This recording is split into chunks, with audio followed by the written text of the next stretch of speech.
Hi everyone, and welcome back to our channel, or welcome to our channel if you're new. For today's video, we'll be showing you how to make an authentic West Indian curry goat. Now, this recipe is super simple. It's the first curry recipe we're going to have on our channel. We plan on having a lot more curry recipes. So if you'd like to see how to make this, then please keep on watching. Alright, so first we're going to start off with the ingredients that we're using for this recipe. So you'll need 5 pounds of cut and cleaned goat. You'll also need 1/3 cup of curry powder, 2 tablespoons of garam masala, 1 tablespoon of achar masala, 1 tablespoon of cumin seeds, 3 tablespoons of vegetable oil, 3 tablespoons of green mix seasoning, 1 pepper, 1 cup of chopped onions, half a cup of green onions chopped, grated garlic, and you can add this to taste. We use about 5 cloves, 1.5 tablespoons of salt, and again you can add this to taste, and about 4 cups of water. And as always, everything I've listed will be in the description box below. Now we will be combining our ingredients together to make our curry paste. So we're taking first, of course, the curry powder, and then I'm also taking the garam masala as well as the green mix seasoning that we have. We're taking about half of that. You're also going to be taking half of your grated ginger as well as half of your grated garlic. You're also again taking half of your onions. The other half of these ingredients will go into marinating the actual goat. And as for the green onions and the pepper, you're just going to add all of that straight in. You're not going to cut the pepper unless you want it really spicy. We just added the pepper as more for flavor, and it can be cut after those who don't eat heavily spicy food have eaten. I'm also taking half the achar masala as well as half of the cumin seeds. And then we're going to take some water and just stir this together until it becomes a nice paste. And that way we have this ready for when we're ready to curry our goat. Next, we're moving on to marinating our meat. So first we're going to take 1 tablespoon of salt and add it to our meat. We're going to leave back about half a tablespoon just so that we can add it to taste during the cooking of the curry.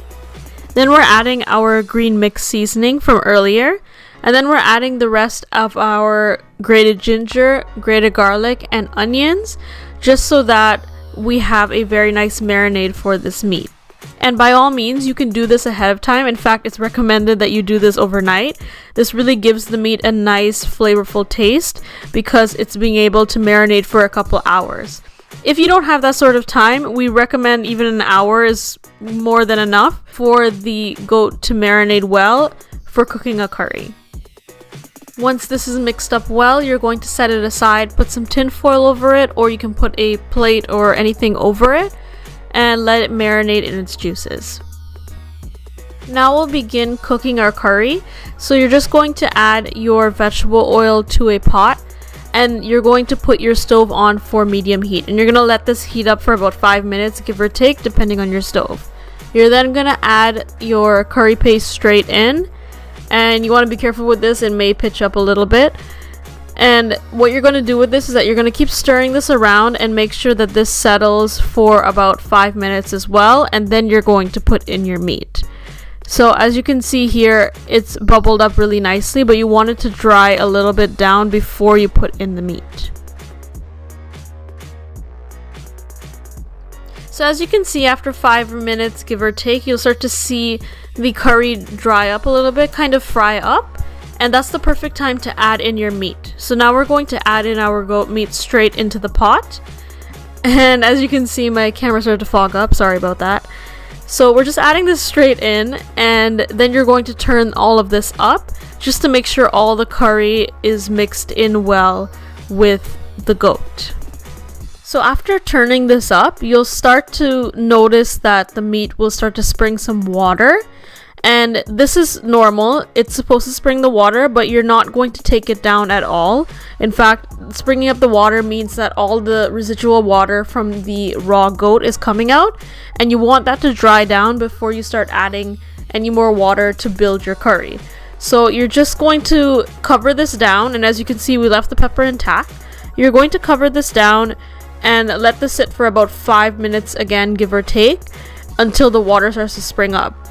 As you can see here, the water has started to spring up. You'll start to see it look very watery, and it doesn't look anything like curry. It's just a lot of water.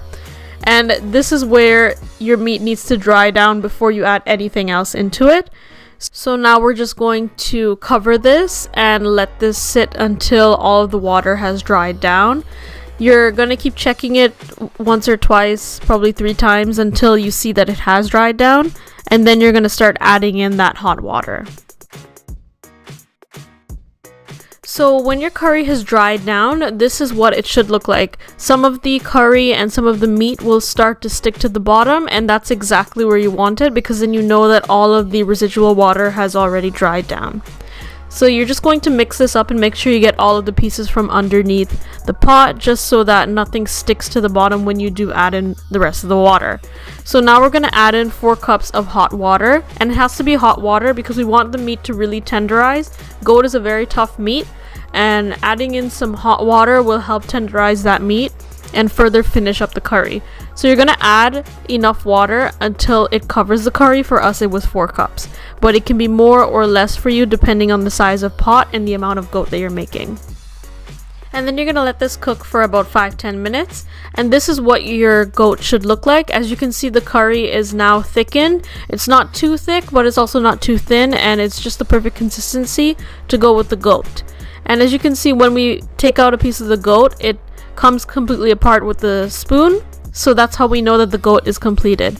Now, we're not going to serve this as is. We're going to take the rest of the Achar masala and the rest of the ground cumin seeds, and you're just going to add that straight on top, turn off the stove, and then you're going to cover this and let this cool down until it is ready to serve.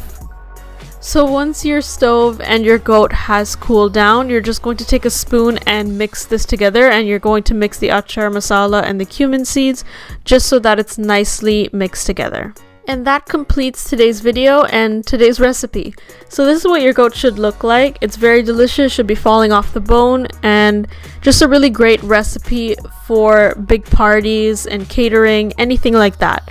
So you can serve this with rice or roti, or you can eat it on its own, depending on your preference. We like to leave it out and let guests or whoever's over just choose whether or not they want to eat it with roti, bread, rice, depending on their preference.